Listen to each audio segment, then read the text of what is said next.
이름으로 기도합니다. 아멘.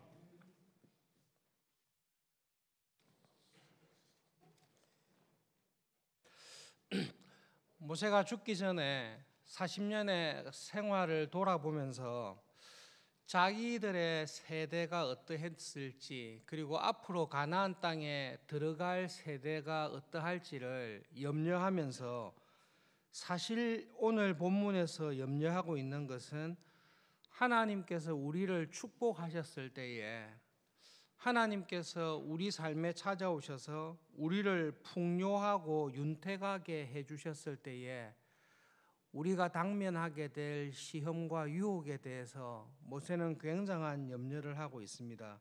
15절에 있는 말씀대로 하나님께서 우리에게, 나에게 복을 주셔서 나의 삶이 기름지게 되고 우리가 살찌고 윤택하고 형통하게 되었을 때, 그때 우리에게 있을 도전과 유혹에 대해서 모세는 염려하고 있습니다.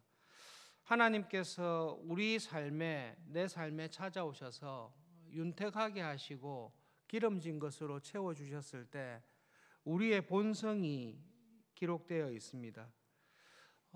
정말로 하나님께서 그런 복을 주셨을 때 우리들은 자연스럽게 하나님을 잊어버리고 하나님을 버리게 될 것이다. 하나님께서 주신 은혜와 축복을 가지고 하나님을 더 사랑하기보다는 하나님께 받은 복을 가지고 헛된 것들을 추구하며 우상을 섬기게 될 것에 대해서 모세는 굉장한 염려를 가지고 있습니다. 광야 40년 동안 돌아봤을 때에 모세가 파악한 이스라엘 백성들은 경건하여서 죄를 안 지은 것이 아니라 죄를 지을 수 있는 풍요로움이 없어서 죄를 못 지은 백성이다. 그것이 모세가 생각하고 있는 이스라엘 백성의 특징입니다. 죄는 짓고 싶은데 죄를 지을 만한 여건이 안 되어 있습니다. 아침에 일어나서 보니 허허벌판이고 광야입니다. 죄를 지으려고 하다 보니 뭔가 이렇게 쓸만한 돈이 있어야 되는데 기름진 것이나 윤택한 것이 없습니다. 40년 내내 해야 될 일은 하나님께서 일용할 양식을 주시는 것을 기도하고 딱 하루 쓸 수 있는 만나와 메추라기를 먹으면서 40년을 살았습니다. 그렇게 사는 이스라엘 백성들을 보았을 때에 모세는 젖과 꿀이 흐르는 풍요의 땅에 갔을 때 이 백성이 어떤 백성이 될 것인가?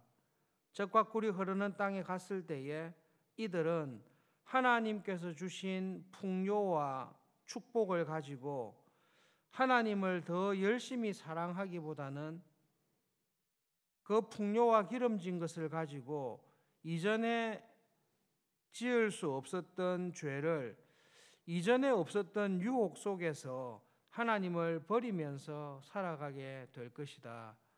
그 부분에 대해서 모세는 굉장한 염려를 하고 있습니다.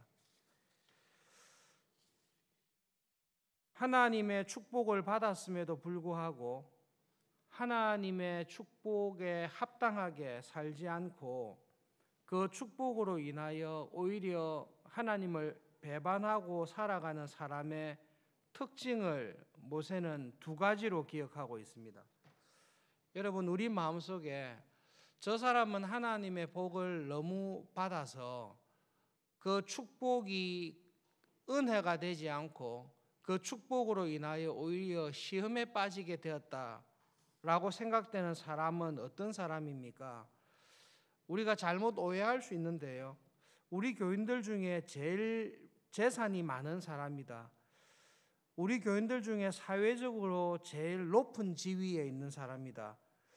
우리 지회에 있는 교인들 중에 제일 연봉이 많은 사람이다. 물질적인 재산이나 세상적으로 높은 자리에 있는 사람이 하나님의 은혜를 배반하고 죄에 빠져서 살아갈 사람일 거다라고 우리는 단순하게 생각할 수 있습니다.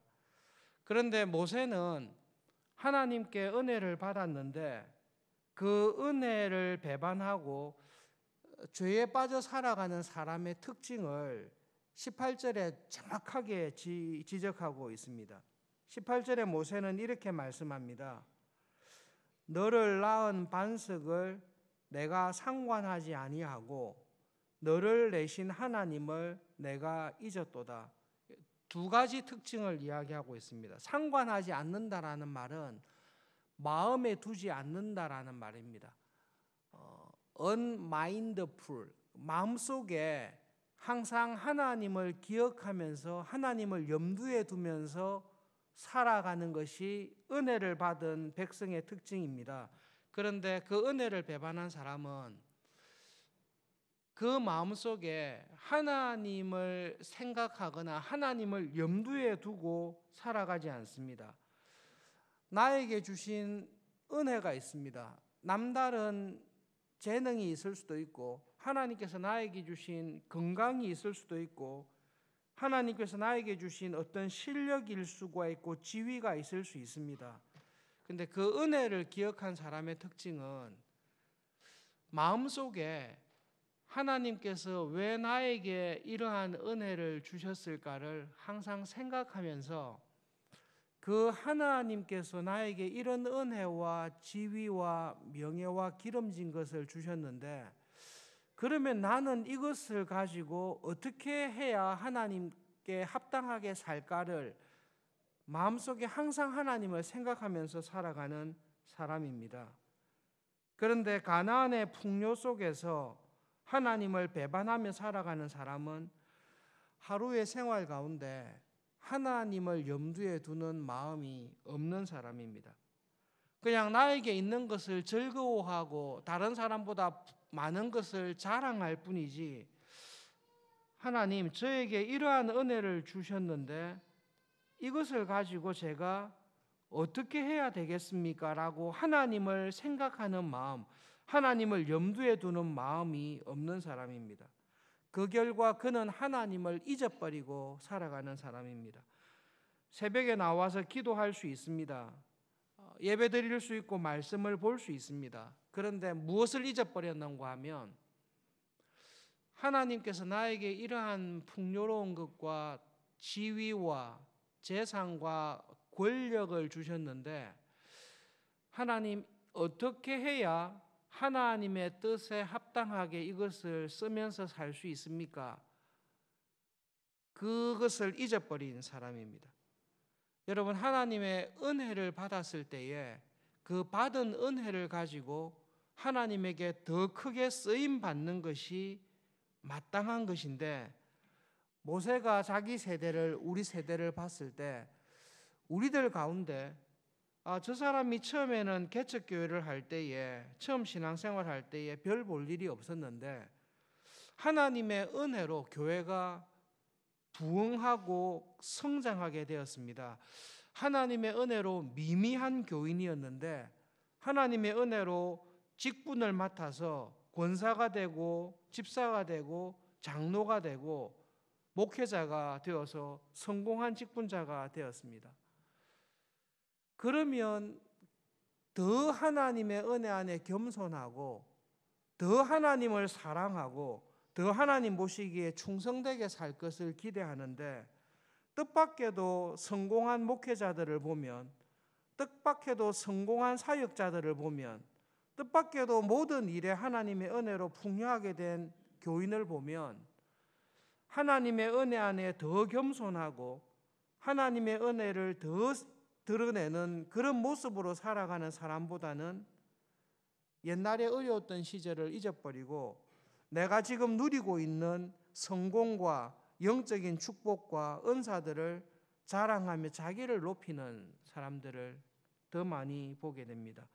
그런 사람들은 그 마음속에 하나님을 항상 기억하는 습관이 없습니다. 그 사람은 하나님께서 나에게 이런 성공과 행복을 주셔서 번영을 주셔서 이러한 번영과 축복을 가지고 어떻게 하면 하나님의 뜻을 더 이룰 수 있을까라는 것에 대해서 기억하지 않습니다. 지금 내가 받은 축복과 은혜를 가지고 하나님을 잊어버리고 그것을 통해 자기를 증명하며 살아가는 시험에 빠지게 됩니다. 그것이 모세가 염려하고 있는, 우리가 당면하고 있는 우리 시대의 가난함입니다. 여러분, 말씀을 생각하면서 모세가 이 말씀을 통해 우리가 기억해야 될 한 사람, 그러면 하나님께서 은혜와 복을 왕창 주셨을 때에 그 하나님의 은혜를 항상 마음에 기억하고 나에게 주신 은혜를 가지고 적극적으로 하나님의 뜻을 이루며 주님의 교회를 세우면서 살아갔던 모세의 마음에 가장 모범적으로 기억에 남는 사람이 있다면 누구입니까? 저의 추측입니다만 모세의 마음속에 하나님께서 주신 엄청난 은혜를 받고 그 모든 은혜를 가지고 하나님의 나라와 주님의 교회를 세우는 일에 대표적으로 쓰임받은 사람을 한 사람 지적하라고 하면 저는 요셉이었을 것이라고 생각합니다. 창세기의 제일 마지막에 모세는 요셉의 일생에 대해 굉장히 길게 서술하고 있습니다. 요셉은 이중성이 있습니다. 요셉은 하나님의 사람으로 그 누구보다 엄청난 시련과 배반과 고통과 연단을 받은 사람입니다. 동시에 요셉은 하나님의 구약에, 신구약에 통틀어 있는 모든 사람들 중에서 하나님의 나라와 주님의 교회를 세우는 일에 이렇게 충성되고 지혜롭고 자기에게 주신 모든 은혜와 축복을 가지고 모든 것을 주님의 나라와 교회를 세우는 일에 충성됐던 사람도 요셉과 같은 사람도 없습니다. 나이 30에 이집트의 총리가 되었습니다. 다니엘도 높은 지위에 올라갔지만 실제적인 권력의 중심에 들어가서 세상을 좌지우지했던 거의 대표적인 사람은 요셉일 거라 생각합니다. 나이 30에 이집트의 총리가 되어서 그가 죽는 110살까지 70년을 이집트의 절대 권력을 좌지우지하는 중심에 살았습니다. 5년 대통령을 한 것이 아니라 10년간 왕노릇 한 것이 아니라 70년간 이집트의 모든 권력을 한 손에 휘두를 수 있는 자리에 있었습니다. 그러나 요셉의 총리의 시작과 끝을 볼 때에 이 사람은 항상 마음에 하나님을 생각합니다. 나에게 이러한 권력과 복을 주신 하나님께서는 왜 나에게 이러한 복을 주셨을까? 나에게 이러한 절대적인 권력과 명예와 그 누구도 근접할 수 없는 세력을 주셨는데 하나님께서 주신 이 모든 권력과 재력과 힘을 가지고 내가 어떻게 하나님의 나라를 준비해야 될까? 요셉은 70년간 한결같이 그 생각에 전념하고 있습니다. 그리고 자기의 다음 세대가 이집트의 풍요로운 것에 물들지 않도록 하나님께서 약속하신 가나안 땅에 가기에 가장 가까운 지역에 자기의 자손들을 다 몰아넣습니다. 므낫세와 에브라임을 이집트의 관료로 세워서 이집트의 유명한 사람으로 살도록 하지 않고 언제든지 자기의 해골을 메고 하나님께서 부르시는 땅으로 갈 수 있도록 자녀들에게 모든 배려를 다 합니다. 이러한 사람이 하나님께서 찾으시고 하나님께서 쓰시는 사람입니다. 우리 세대에 교회를 볼 때에 우리 눈에는 하나님의 은혜를 받아서 자기를 높이고 하나님의 은혜를 배반하며 살아가는 사람을 기독교 신문에서 많이 보도하며 비난하고 있습니다. 그러나 꼭 기억해야 될 것이 있습니다. 요셉과 같이 하나님께 받은 은혜를 가지고 이전보다 더 지혜롭게 충성되게 주님의 교회를 세우고 이 교회가 다음 세대의 든든한 하나님의 교회로 쓰임받기 위해서 받았던 모든 은혜와 지혜와 능력을 교회를 세우는 일에 다 사용하는 충성된 일꾼은 하나님께서 각 시대마다 반드시 두십니다. 새벽에 나오셔서 기도하시는 여러분, 하나님의 은혜 안에 하나님께서 주시는 축복 안에서 윤택하고 기름지고 하나님께서 주신 은혜가 충만할 수 있기를 진심으로 바랍니다. 하나님께서 우리를 구원하신 것은 평생 광야에서 매일 먹을 양식을 구하며 하루만 버티며 살도록 평생 살도록 우리를 구원하신 것은 결코 아닙니다. 하나님께서 우리를 구원하신 것은 이 땅에 하나님의 나라가 어떠한지, 하나님의 구원이 어떠한지를 분명히 보여주기 위해 우리를 구원하시고 우리를 교회로 부르셨습니다. 그렇기 때문에 하나님께서는 이 교회를 통해 우리의 삶을 통해 우리를 구원하신 하나님께서 하나님의 나라가 어떤 영광의 나라인지 어떤 아름다운 은혜의 나라인지를 보여주기를 정말로 원하십니다. 그래서 우리를 약속의 땅에 들이시고 세상에 그 어떤 우상도 줄 수 없었던 은혜와 복으로 자기의 백성인 우리를 축복하기를 정말로 원하십니다. 저는 그렇게 확실히 믿습니다. 문제는 그러한 은혜와 축복을 받았을 때에 여수론과 같이 은혜를 주신 하나님을 생각하지 아니하고 은혜를 배신하고 자기를 자랑하고 자기의 욕심을 이루기 위해서 살아가는 그 죄가 문제입니다. 하나님께서 새벽에 오셔서 기도하시는 여러분의 삶에 자격이 없음에도 불구하고 은혜를 주시는 하나님의 은혜를 기도하며 그 은혜를 받아서 하나님의 뜻에 합당하게 사용하며 살아갈 수 있기를 여러분 진심으로 바랍니다. 요셉이 그가 받은 모든 것을 가지고 주님의 교회를 세웠습니다. 작년에 레포 500이 있었습니다. 왜 루터의 종교개혁은 성공을 하고 100년 전에 있었던 루터와 방불했던 잔 후스의 종교개혁은 실패했습니까?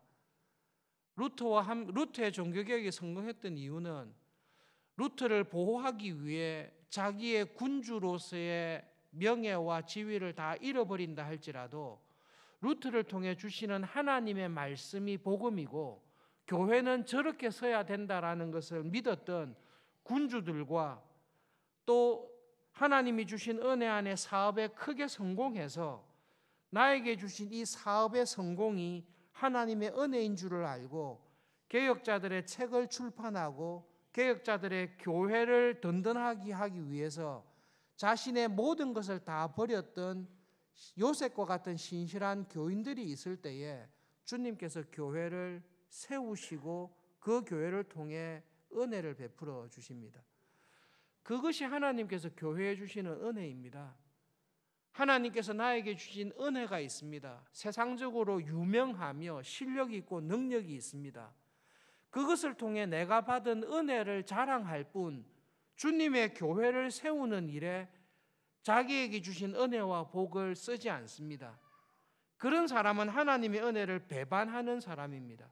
하나님의 은혜를 아는 사람은 나에게 주신 모든 복을 가지고 하나님의 나라와 주님의 교회를 세우는 일에 자신의 인생을 내가 받은 모든 명예와 권력과 축복을 다 사용하면서 살아가는 사람입니다. 그런 사람들이 교회에 든든하게 중견 세력으로 서 있을 때에 하나님께서는 그런 교회를 통해 은혜를 베푸시고 역사하십니다. 교회의 역사를 가만히 살펴보십시오. 하나님께서 그 교회를 쓰셨을 때에는 교회의 말씀을 전하는 영적인 준비된 지도자들, 신실한 지도자들을 보내주실 뿐만 아니라 그의 말씀을 통해 주님의 교회를 확실하게 세우고 일할 수 있는 교회의 중진들을 교회의 일꾼들을 일으켜 세워주십니다. 그렇게 할 때에 교회가 하나님의 나라를 명확하게 증거하는 일에 쓰임을 받습니다. 하나님께서 우리 시대에, 우리 자녀들의 시대에 큰 은혜를 주셔서 나에게 주신 모든 은혜를 가지고 주님의 교회의 아름다움과 영광을 확실하게 보여주시는 그 기쁨의 날을, 영광스러운 날을 우리 시대에 정말로 주시기를 간절히 바랍니다. 새벽에 오신 여러분, 그것을 위해서 간절히 기도하시고 그렇게 쓰임 받으면서 살아가시는 은혜가 있으시기를 진심으로 바랍니다. 말씀을 기억하면서 함께 기도하겠습니다. 하나님께서 저에게 주신 모든 시련과 환난, 그리고 하나님께서 저에게 주신 모든 은혜와 축복이 무엇인지를 항상 마음에 기억하며 살아가는 은혜를 주십시오. 그리고 하나님, 저에게 주신 모든 것을 통해 하나님의 은혜를 잊어버리지 아니하고 하나님의 나라와 주님의 교회를 든든하게 세우는 일에 더 귀하게 쓰임받는 남은 삶이 되도록 하나님 축복해 주십시오. 하나님, 우리 세대와 우리 다음 세대에 그러한 은혜로 인해 이 교회가, 하나님의 나라가 왕성하게 전거되는 것을 보면서 살아가는 기쁨을 주십시오. 말씀을 기억하면서 하나님 앞에 함께 기도하겠습니다. 주님과 함께 오늘도 동행하시는 하루가 되기를 바랍니다. 기도하겠습니다.